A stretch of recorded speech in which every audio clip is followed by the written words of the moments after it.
in a matter of seconds.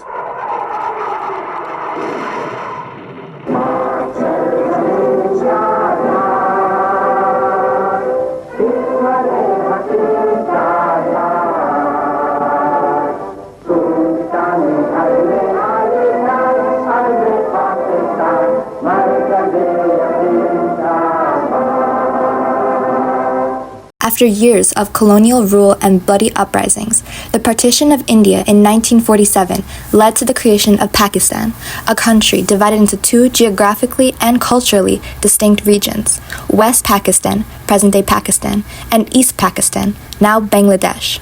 Despite both being part of a single state, they were separated by 1,600 kilometers of Indian territory and had significant cultural differences.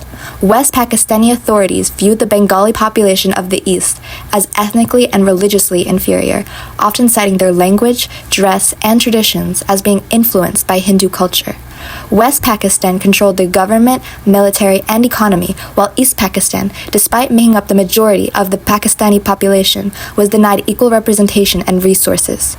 The situation escalated when Pakistan declared Urdu as the sole national language, refusing to federally acknowledge the most commonly used language, Bengali.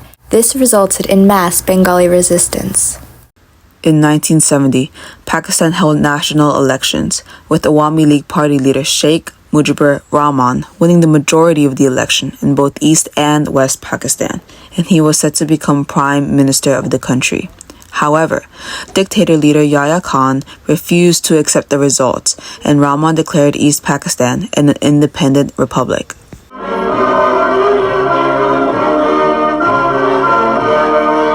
On March 26, 1971, Operation Searchlight commenced as a planned military operation carried out by the Pakistani army to crush the Bengali nationalist movement in East Pakistan. This operation was justified by the Pakistani government as a response to the anti-Bihari violence carried out by Bengalis in March 1971. However, the primary aim of the plan was to eliminate all forms of Bengali opposition, whether it be political, military, or civilian. Pakistani President Yahya Khan approved of the large-scale military crackdown, which targeted and killed students, intellectuals, activists, and anyone of the general public who was sympathetic with the Bengali nationalist movement. He had given the orders to kill 3 million of them, and the rest will eat out of our hands. And killing they did. It is estimated that 300,000 to 3 million Bengali people were killed within 7 to 8 weeks the operation took place.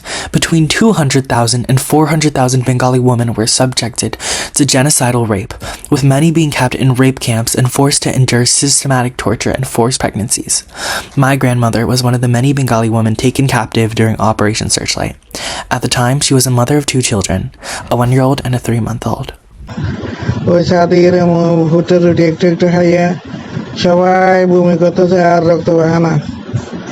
Raihan 2 মাস বয়স ছিল, রায়হানের 2 মাস বয়স ছিল। তারপরে এইভাবে 2 মাস কতজন বাচ্চা মারা গেছে। আল্লাহ আমার 2টারে কেমনে রাখছিল জানি না।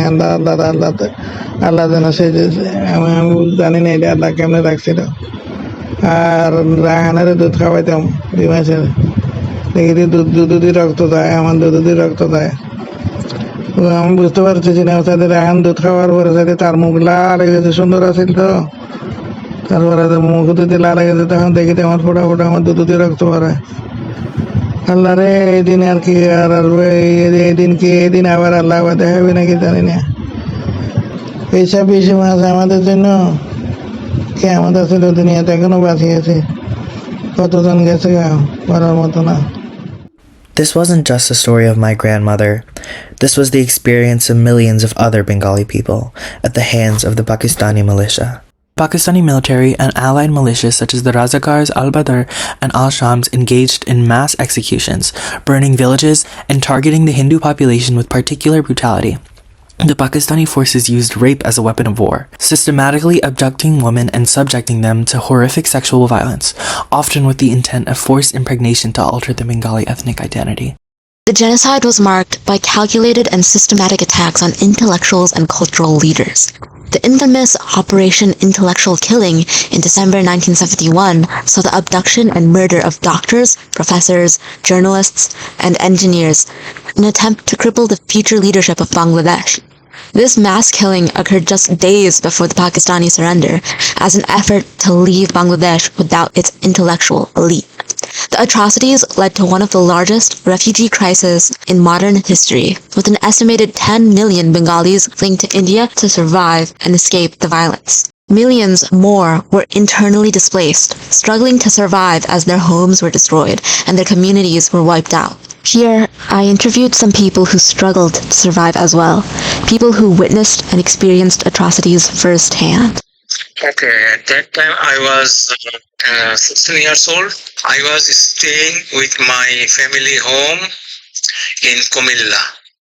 Any memory তুমি forget করতে পারবে না? অনেক শুনেছি ওরা ওদেরকে মানে in different ways they used to torture. If they could grab anybody from anywhere in suspicion that they were freedom fighters, they were liberation warriors. So the occupation army, they would arrest them, capture them, and put under the jail and concentration camps. We were always trying to hide from their eyes. People were being killed and dead bodies were floating in the water. The liberation fighters, we called them Mukti Bahini. Mukti Bahini got killed. এবং তাদেরকে নানা torture করতো, ওখানে torture করতো, even মেরে ফেলতো, মেরে ফেলতো, মহিলাদের খুব টর্চার হতো, এই জিনিস হতো তখন।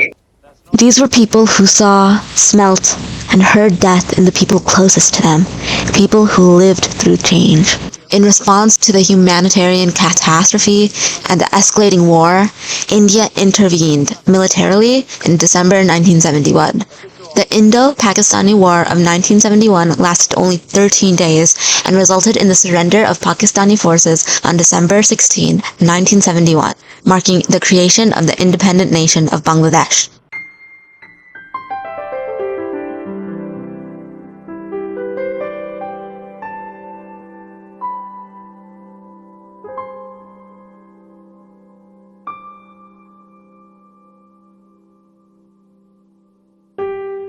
While the war had officially ended, the reparations for the crimes committed during the genocide were a new battle. The key figures responsible for these atrocities, those who ordered the mass killings, rapes, and destructions, were never held accountable. President, General, and dictator Yahya Khan has command responsibility for all acts committed by his military.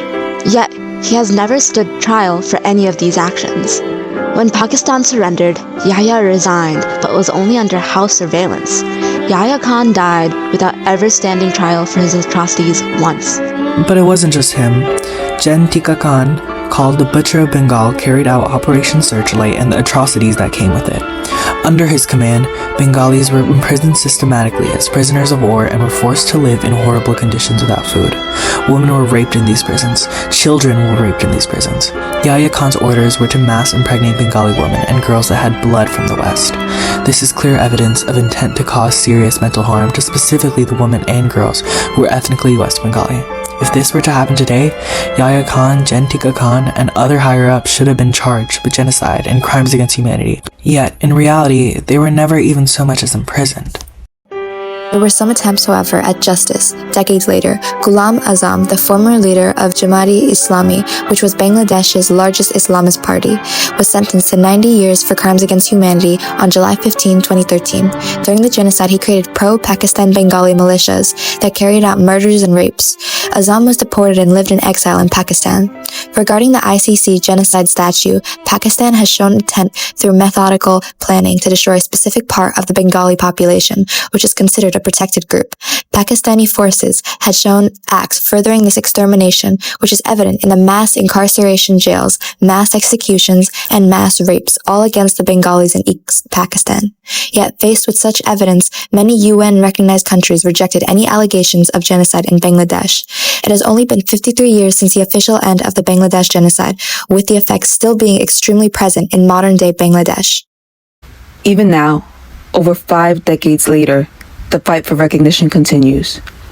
In September of 2022, protests occurred outside the United Nations headquarters in New York, demanding acknowledgement of the genocide. In 2023, speakers such as Shanchita Haque, Srinath Satal, Harry Van Bommel, and others addressed the 54th session of the UN Human Rights Council, pushing for recognition. More recently, on April 5, 2024, discussions continued at the 55th session of the United Nations General Assembly Human Rights Council. Even with these efforts, the United Nations still does not officially recognize the Bangladesh genocide.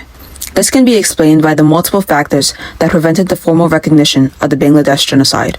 There were multiple geopolitically relevant countries that had both strong political and economic ties with Pakistan. This side of the political perspective reveals how there is often a lack of accountability when there are political allies involved, as well as how powerful countries, to some degree, have a part in determining international discourses, such as the Bangladesh genocide.